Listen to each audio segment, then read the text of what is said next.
Welcome to this special two-part series all about growing blueberry bushes in containers, specifically about what kind of potting soil you should use. So in this video, I'm going to share my really easy, inexpensive DIY potting soil recipe that is perfect for growing blueberries.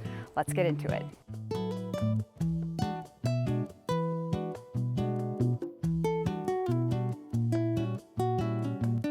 Blueberry plants are really picky about the soil environment that they need to grow in. So the soil needs to stay moist, but not get too soggy. It needs to have really good drainage, but also have some things in it that are going to help retain moisture. And it has to have the perfect pH. Blueberry plants need acidic soil in order to grow fruit and to live and grow. So that we're looking for a pH value to stay between 4 and then 6 at the absolute most, which is pretty acidic. So we're going to be looking for ingredients that help us accomplish all of those things. We're looking for acidic ingredients, a balance of things that retain moisture, but also some things with larger particles that are going to help the air and water to drain well, because you need both aeration, which is air pockets in the soil so that oxygen and water-soluble nutrients can get to the roots, but then we also need drainage, which allows that water to flow through. All of these things are true for in-ground blueberry plants as well, but they're especially important for potted blueberries because they're growing in a really limited amount of soil. So let's go ahead and get started on our DIY soil mix for blueberries. If I'm going to go to the trouble of making my own potting mix, I need it to be really simple, I need the ingredients to be easy to find, and I need them to be affordable, otherwise I'm not going to do it. So that's exactly what this recipe is. Let's talk about each one of these main ingredients. First of all, pine bark, or pine fines is often how you'll see it. Pine fines can be tricky to find, which is really just small pieces of pine bark. You'll sometimes see it sold as orchid bark or like an orchid potting medium, because that's a really good one to use for orchids. Apparently, I don't grow orchids. So if you have trouble finding it, look for orchid bark. Pine bark is a great blueberry growing ingredient because it is naturally low in acidity. It generally has a pH between 4 and 5, which makes it perfect for growing blueberries. If you can, look for aged pine bark or partially composted pine bark. Often that's how these will come, but sometimes it's hard to tell exactly what you're getting. My favorite place to get composted pine bark is actually a local mulch supply place, and it's what I use to mulch all around my garden, in the springtime. So all over my yard, I get a big old load of it and just get it dumped in my driveway, and that's what I do for weeks in the spring. And that makes it pretty affordable if you can get it in bulk. The problem is I can't get it in smaller quantities, and so I try to hoard some, but I inevitably use it quickly. So what I've got here instead is just some good, decent quality pine bark shredded mulch, which is pretty good. You can see it has a lot of smaller particles, but then it has some bigger ones as well.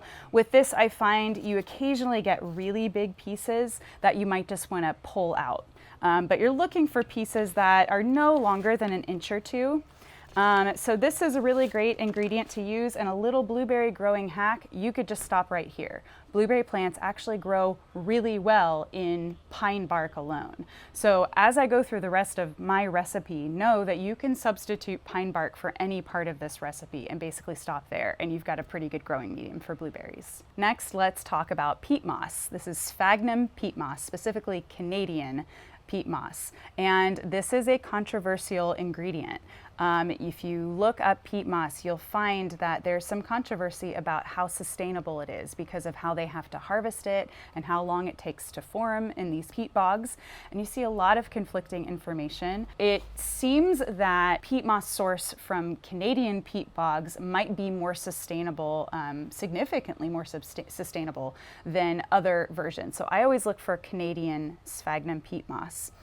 The reality is there's an environmental impact for everything we buy for the garden in terms of how it's harvested, how it's formed, transportation, all of those things. And so it's just something you need to weigh, the advantages and disadvantages of using something like peat moss. For me, I substitute other things wherever I can. A really common substitute is coconut coir, and that's a really great one. It's a similar type of ingredient.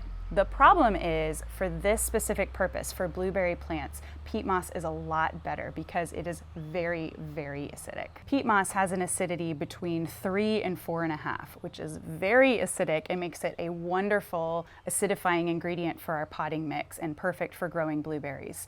Cocoa coir is much more neutral, between like 6 and 8, so it's not gonna do the same thing for our blueberries as peat moss will. Both ingredients are really good at retaining moisture as long as you dampen them first, because dry peat moss like this will actually wick moisture away from other ingredients and from the roots of the plant itself. So you always want to pre-moisten peat moss when you use it. So I'm going to be using 1 part of the pine bark, 1 part of peat moss, and then my third main ingredient is 1 part of finished compost. This is mostly my own homemade compost that I've sifted. It has a little bit of the composted pine bark that I hoarded from my spring mulch haul. And so this is going to make up the other part of my mix. And I do this so that I know I have some good nutrition in there for my plants. Because one thing I'm not going to add to my potting mix right now is fertilizer. Blueberry roots can be sensitive to fertilizer, so especially right when I'm transplanting, I would rather not add it. I can always fertilize later on if I think my plant needs it. So that's the basic recipe. I've got 1 part pine bark fines, 1 part sphagnum peat moss, and 1 part finished compost. And that can be whatever kind of compost, leaf mold, composted manure, whatever you've got. Now I have a couple other optional ingredients that you can add. One is perlite. Specifically, I really like this coarse perlite because it has really big particles. It's coarse particles as opposed to the really fine, sort of dusty type of perlite. And I like this for bigger potted plants and potted fruit trees. This is gonna help with aeration, it's gonna help with drainage. And really what I like this for is just lightening up the mix so the pot doesn't get too heavy. So since I have some, I'm gonna go ahead and throw it in. It's not essential because the pine bark in particular has some big enough particles that that's gonna help with that drainage. And then the other thing you may need to add is some sort of sulfur or a soil acidifier like this one.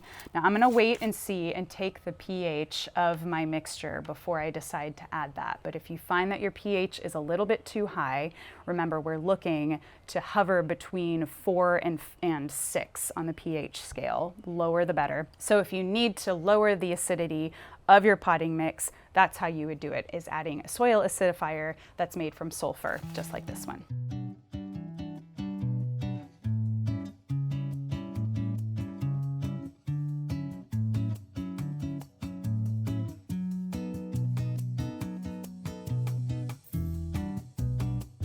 There's one last thing I want to do before I pot up my blueberry plant in the new potting mix, and that is to check the pH of the soil that I made, and just to make sure that it's optimum for growing blueberries.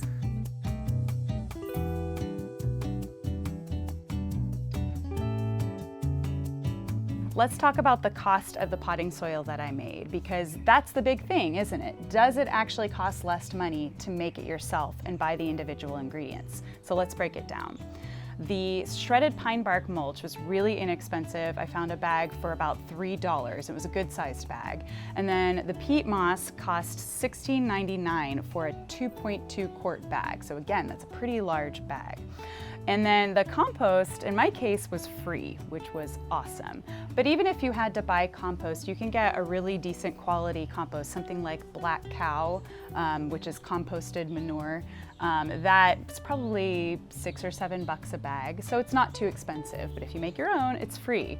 So total, I spent less than $20 on these materials. And if you break that down, I could make 20 quarts of soil for $7.78.